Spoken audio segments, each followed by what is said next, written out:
When we talk about success, most people immediately think of a high-paying job, a luxury car, or a massive following on social media. It's easy to fall into that trap because those are the things we can see and measure. But if we look a little deeper, success is much more than a collection of trophies. It's a deeply personal, multi-layered concept that changes as we grow. True success starts from the inside out. You can have all the money in the world, but if you don't know who you are or what you stand for, you'll likely feel empty. Success is living in a way that matches your core beliefs. If you value honesty, but work in an environment where you have to lie, you won't feel successful, regardless of your paycheck. Being able to manage your emotions, practice empathy, and maintain mental clarity is a massive achievement that often goes uncelebrated. We often view success as a straight line upward. In reality, it's a messy zigzag. A successful person isn't someone who never fails. It's someone who knows how to fail well. They see setbacks as data points rather than personal defeats. Success is built in the quiet moments, the daily habits and the discipline to keep going when the initial excitement has faded. No one reaches the top alone, and being at the top is lonely if you have no one to share it with. Having a few deep, meaningful connections where you are seen and supported is a truer marker of a rich life than having thousands of superficial friends. Success involves how much you give back. Helping others grow, or making your community a bit better, adds a layer of fulfillment that personal gain simply can't provide. We often sacrifice our health to achieve our goals, only to realize later that we need our health to enjoy our achievements. Having the energy to pursue your passions is a form of wealth. Success is the ability to put your head on the pillow at night with a clear conscience and a quiet mind. Perhaps the ultimate definition of success is freedom. Having control over your schedule, the ability to choose how you spend your hours, is often more valuable than a high salary. When you reach a point where you can turn down opportunities that don't excite you, because you aren't desperate, you have truly succeeded. Success isn't a destination where you finally arrive and stay forever. It is a continuous process of becoming a better version of yourself. It's about finding a balance between your outer ambitions and your inner peace. Success is liking yourself, liking what you do, and liking how you do it. Maya Angelou. Building on the idea that success is a personal journey rather than a destination, the next logical question is, how do you actually get there? If success is the what, then goal setting is the how. Without a roadmap, even the most beautiful vision of success remains a dream. Before you look at your feet, look at the horizon. A roadmap is useless if it's pointing in the wrong direction. Don't worry about the how yet. Ask yourself, if everything went perfectly, where would I be in 5 years? Who am I with? What does my daily routine look like? Once you have that North Star, work backward. If you want to be a published author in 5 years, you need a finished manuscript in 3, a solid habit of writing in 1, and a word count goal for this week. We often make the mistake of only setting goals for our careers. A true roadmap covers the whole person. Divide your goals into 4 key areas. What skills are you mastering? What is your freedom number for savings? How are you moving your body? How are you protecting your peace? Who do you want to spend more time with? How are you showing up for your family, friends? What are you doing just because you love it, with no intention of making money from it? A common reason maps fail is that the directions are too blurry. Instead of saying, I want to be healthier, your roadmap needs specific landmarks. You can't always control the output, getting a promotion, but you can control the input, taking a certification course or networking twice a month. Focus your roadmap on the actions you can control. Break big goals into stupidly small steps. If a goal feels intimidating, it's too big. Shrink it until the resistance disappears. A rigid roadmap is a recipe for burnout. Life happens, plans change, interests shift, and unexpected storms hit. Every 3 months, look at your map. Is this still where you want to go? It is perfectly okay, and actually very wise, to change a goal if it no longer serves who you are becoming. Don't pack your schedule to 100%. Leave room for spontaneity and recovery. A roadmap with no white space is just a prison sentence. Willpower is a finite resource. It runs out when you're tired or stressed. Systems, however, run on autopilot. If your goal is to read more, put a book on your pillow. If you want to save money, automate your transfers. Instead of saying, I'm trying to run a marathon, say I am a runner. When you view your goals as part of your identity, the roadmap becomes a natural expression of who you are, not a chore you're forced to do. So we've defined what success looks like beyond the surface, and we've drawn the roadmap to get there. But here is the cold, hard truth. A map is just a piece of paper if you don't have the legs to walk the path. This is where self-discipline comes in. Most people think of discipline as a punishment or a military way of living, but as a human trying to navigate a world full of distractions, I see it differently. Self-discipline is simply the ability to keep the promises you made to yourself. Discipline isn't about having an iron will. It's about having a deep connection to your purpose. On a rainy Tuesday morning when you don't feel like working, your North Star, which we discussed in the roadmap, is what gets you out of bed.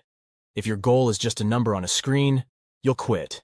If your goal is freedom for my family, that's an emotional anchor that makes discipline feel like a choice, not a chore.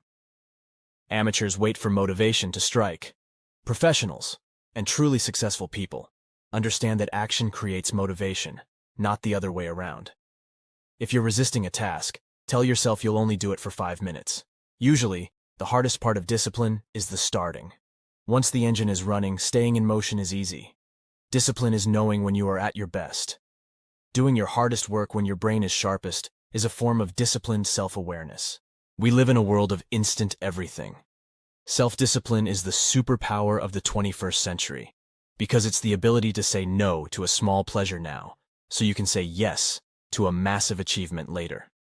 Whether it's scrolling social media or hitting the snooze button, these are tiny escapes.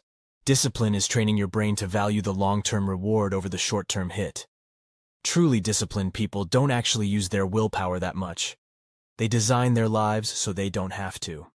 If you're trying to focus, put your phone in another room. If you're trying to eat better, don't keep junk food in the house. Prepare for moments of weakness.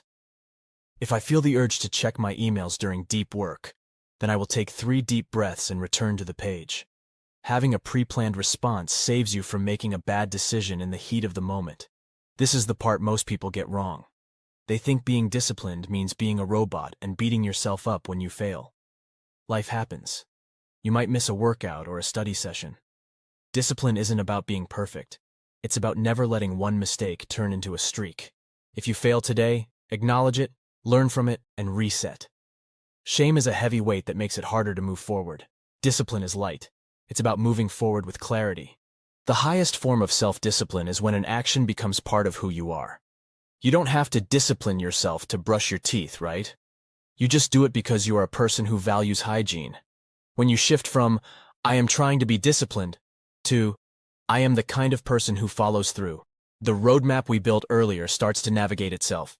Building on everything we've discussed, your definition of success, your strategic roadmap, and the self-discipline to walk the path, we now arrive at the actual currency of your life: time. If self-discipline is the engine, time management is the steering wheel. We all have the same 24 hours, but the difference between feeling busy and being productive lies in how we curate those hours. It's not about doing more, it's about doing what matters. The first step to smart time management is acceptance. You have to accept that your to-do list will never be empty. Time management is more about what you don't do. Successful priority setting means saying no to good opportunities so you can say yes to great ones. In almost everything you do, 20% of your efforts lead to 80% of your results. Your job is to find that 20% and protect it at all costs. Identify the specific 20% of tasks, like high-value skills or key relationships, that produce 80% of your progress. You can stop wasting time on busy work and focus your energy where it actually moves the needle. Essentially, it is the ultimate shortcut to efficiency because it teaches you to work smarter by focusing on impact rather than volume. We often talk about managing time, but time is fixed. Energy, however, fluctuates. Are you a morning lark or a night owl? Don't waste your golden hours when your brain is sharpest on low-value tasks like checking emails or filing paperwork. Switching between different types of work, from creative writing to answering calls, creates context-switching costs that drain your brain. Group similar tasks together to maintain your flow state. If you fill a jar with sand first, you won't have room for the big rocks. But if you put the big rocks in first, the sand can fill the gaps around them. Every morning, or the night before, Identify the 3 big rocks, the 3 tasks that, if completed, would make the day a success. Do the hardest one first. Eat the frog. Minor tasks like chores or quick messages are the sand. They should only be handled once the big rocks are settled. In an age of constant notifications, the ability to focus deeply is a rare and valuable skill. Don't just make a list. Give your tasks a home on your calendar. If a task doesn't have a specific time slot, it's just a wish. Set boundaries with yourself and others. Create dark hours, where your phone is off, and you are completely immersed in your most important goal from your roadmap.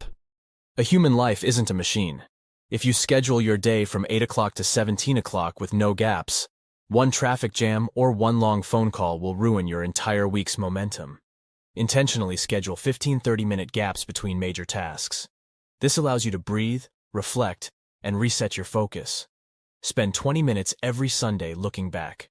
What took longer than expected? Where did you lose time? Adjust your map for the coming week based on this data. We shouldn't think about spending time as if it's gone forever. We should think about investing it. When you spend time on a distraction, it's a loss. When you invest time in your health, your relationships, or your roadmap, it yields interest in the form of a more successful and fulfilling life. Remember, being busy is often a form of laziness, lazy thinking, and indiscriminate action. True intelligence is being able to sit still and decide what is truly worth your time. If self-discipline is the engine and time management is the steering wheel, then daily habits are the tracks upon which your life runs. We often obsess over the big breakthrough, the day we get the promotion, the day we hit the target weight, or the day we launch the project. But as a human, I've realized that life isn't lived in those rare moments of high drama. Life is lived in the boring, repetitive things we do every single day. Building on our previous topics, here is how small, invisible actions compound into a life of massive success. The most powerful force in the universe is compound interest, and it applies to your behavior too. If you get 1% better at a skill every day, you don't just get 365% better by the end of the year. Because of compounding, you actually end up 37 times better. Habits are frustrating because, in the beginning, they don't look like they're doing anything. You go to the gym once, and your body looks the same. You write 1 page, and you're not an author yet. Success is simply the result of staying in the boring phase long enough for the results to catch up. You don't need to reinvent your entire day to build a new habit. The easiest way to create a new routine is to stack it onto an old one. Example: if you want to practice mindfulness but keep forgetting, tell yourself, after I pour my morning coffee, current habit, I will sit in silence for 2 minutes, new habit. You are essentially hitchhiking on a neural pathway that your brain has already built. We often fail at habits because we make them too hard to start. We rely on willpower, which we already established is a finite resource. Every new habit should take less than 2 minutes to start. If you want to start running, your habit isn't running 5 kilometers. Your habit is putting on my running shoes. If you can start, you can usually continue. Make the good habits easy and the bad habits hard. Want to drink more water? Put a bottle on your desk. Want to stop checking your phone? Leave it in another room. Friction is the enemy of consistency. There is a psychological high that comes from seeing progress. This is why gamifying your habits works so well. Get a physical calendar and put a big red X over every day you complete your habit. After a few days, your main goal isn't even the habit itself. It's just not breaking that beautiful string of red X's. Tracking allows you to see the 80/20ths of your own behavior. You'll notice patterns, like I always skip my habits on Thursdays, which allows you to adjust your roadmap. This is the human secret to making things stick. Most people focus on what they want to achieve, the outcome. Successful people focus on who they want to become, the identity. Instead of saying, I'm trying to write a book, say, I am a writer. A writer is someone who writes. When a behavior becomes a reflection of your identity, you no longer need discipline to do it. You do it because that's just who you are. You will have bad days, you will get sick, you will travel, and you will be tired. The goal isn't perfection, it's direction. A successful person isn't someone who never misses a day. They are someone who understands that 1 missed day is an accident, but 2 missed days is the start of a new, bad habit. As we discussed in the time management section, your daily habits are where you invest your 24 hours to ensure that your roadmap actually leads somewhere. We have defined success, drawn the roadmap, built the discipline, managed the time, and automated the habits. But even with the perfect plan, life has a way of throwing a wrench in the gears. This is where mental resilience, or cognitive flexibility, becomes your most important survival tool. In the past, people thought resilience was about being tough, like a rock, standing still and taking hits. But in reality, true resilience is like bamboo. It bends during the storm so it doesn't break, and then it springs back once the wind stops. When a crisis hits, our natural human reaction is to panic or get angry. Mental resilience starts with the ability to step back and observe your emotions without being consumed by them. There is what happened, the fact, and the story you tell yourself about it. The narrative. Fact. You lost a client. Narrative. I'm a failure and my business is ruined. Resilience is the skill of sticking to the facts and discarding the destructive stories. Ask yourself, will this challenge matter in 10 minutes, 10 months, 10 years? This simple shift in perspective instantly lowers the emotional stakes. We waste a massive amount of energy fighting things we cannot change, traffic, the economy, or other people's opinions.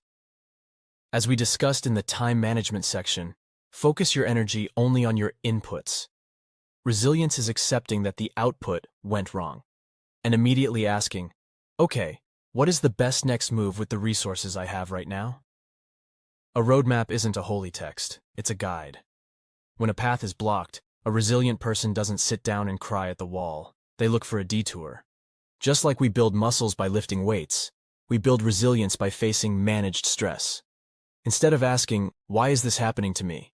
Ask, what is this teaching me? This turns a victim mindset into a growth mindset. Every setback is actually a stress test for your systems and habits. Success in the modern world requires being okay with not having all the answers. Resilience is the ability to stay productive even when you are uncertain about the future. There is an old philosophy that says when something bad happens, it's like being hit by an arrow. That first arrow, the problem, causes pain.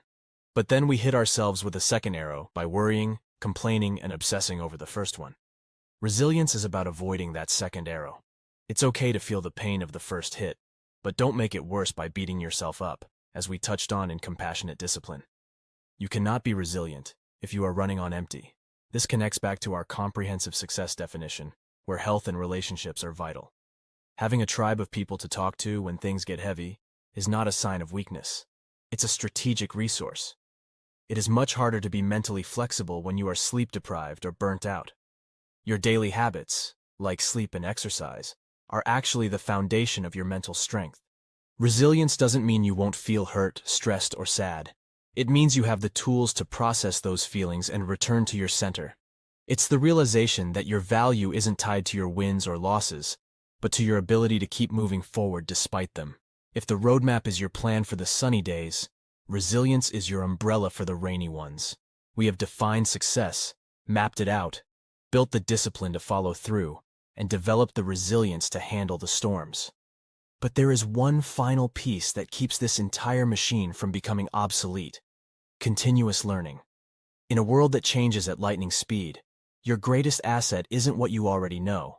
It's how fast you can learn something new. If your roadmap is a journey, then learning is the software update that ensures you don't get lost as the landscape shifts.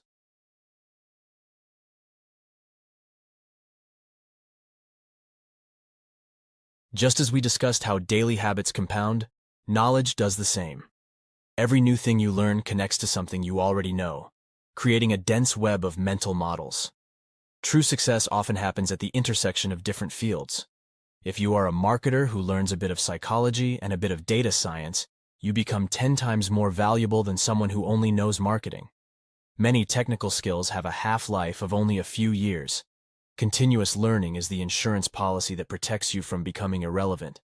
Most people stop learning the day they leave school because they associate learning with studying for a test. As a human seeking a full life, you must reclaim learning as a form of play. Aim to have a deep knowledge of one specific area, the vertical bar of the T, but a broad, curious interest in many other subjects, the horizontal bar. This makes you adaptable and creative. Reading a book is great, but applying what you read is where the magic happens. Don't just consume information, produce something with it. Building on our time management discussion, you don't need to go back to university to be a lifelong learner.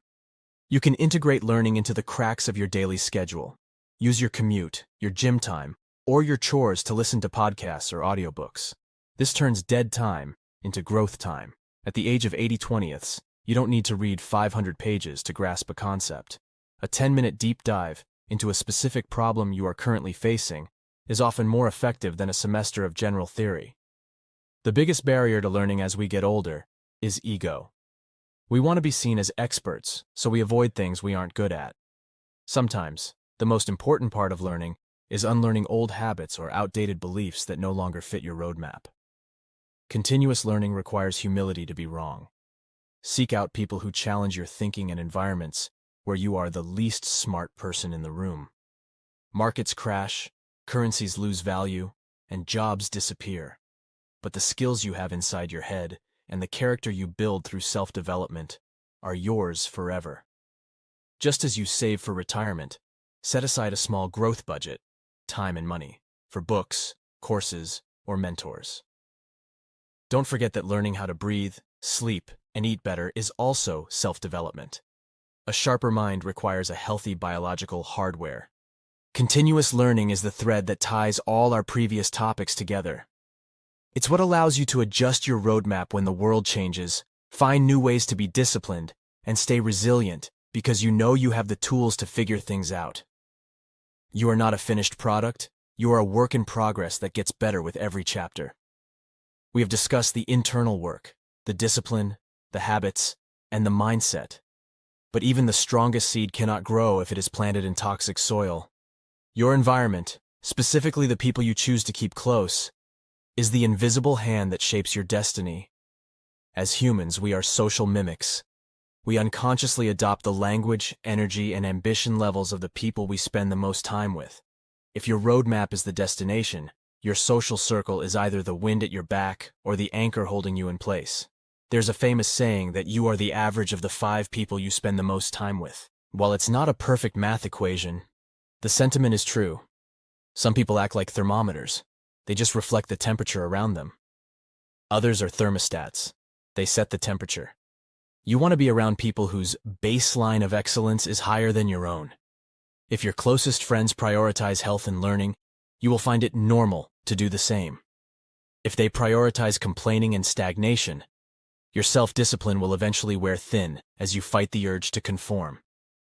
Building a successful environment requires the courage to perform a social audit. Not everyone is meant to go the whole distance with you on your roadmap.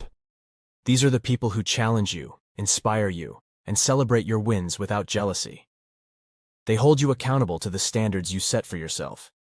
These aren't necessarily bad people, but they are people who drain your energy or tempt you to return to old, unproductive habits. They fear your growth because it highlights their own lack of movement. In our mental resilience section, we talked about growth through challenges. This applies to relationships too. You need people who are ahead of you, mentors, to show you what's possible, and peers who are running alongside you to keep the pace. A healthy environment is one where people are comfortable telling you the truth, even when it's uncomfortable.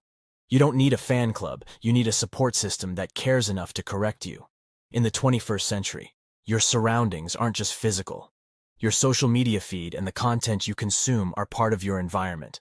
If your digital world is full of outrage and comparison, your mental peace will suffer. Thanks to continuous learning, you can surround yourself with the greatest minds in history through books and podcasts. If you can't find a physical circle that pushes you forward, build a virtual one until you do. Choosing your environment doesn't mean being cold or elitist. It means being a guardian of your energy. You can love someone from a distance if their presence interferes with your growth. You don't have to cut everyone out, but you must limit the surface area that negative influences have in your life. Just as in time management, saying no to the wrong social invitations is saying yes to your future self. We all want to belong. The fear of outgrowing our friends is one of the biggest reasons people sabotage their own success. But remember, the people who truly love you will want to see you rise, and they will be inspired to rise with you. Your environment should be a greenhouse, not a graveyard for your dreams.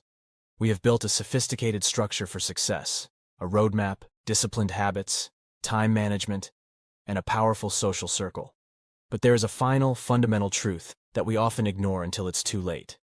Your mind and body are the hardware that runs all this software. If the hardware crashes, the most brilliant roadmap in the world becomes useless. As humans, we often treat our health as something to be sacrificed in pursuit of our goals. In reality, holistic health isn't a reward for success. It is the very foundation that makes success possible. We tend to view the body as a vehicle that carries our brain from meeting to meeting.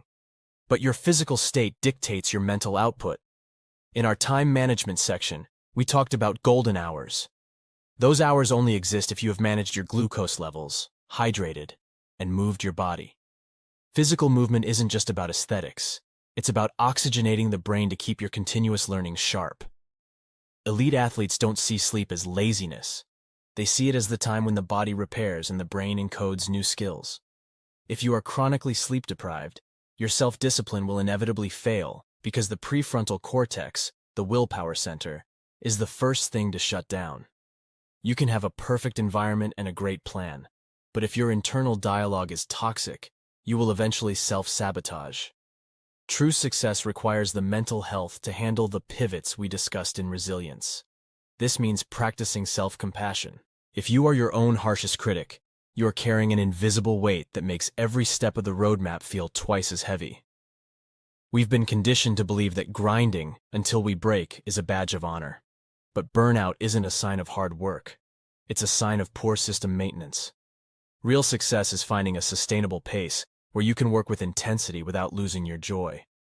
Modern science is proving what we've felt for centuries. Our physical health and mental clarity are deeply linked. When we neglect our physical health, our mental resilience drops, leading to a cycle of poor choices. A healthy body provides a stable platform for a calm mind. When you are physically fit and well-nourished, your stress threshold is higher. You can handle the challenges of your roadmap without spiraling into anxiety. Think of your total energy as a battery. Every decision you make, every hour you work, and every conflict you handle drains it. Many people escape, scrolling, junk food, alcohol, and call it rest. Real recharging is what we discussed in daily habits. Sunlight, deep breathing, meaningful conversation, and silence. Success is a marathon, not a sprint. Taking a day off to protect your mental health isn't losing time.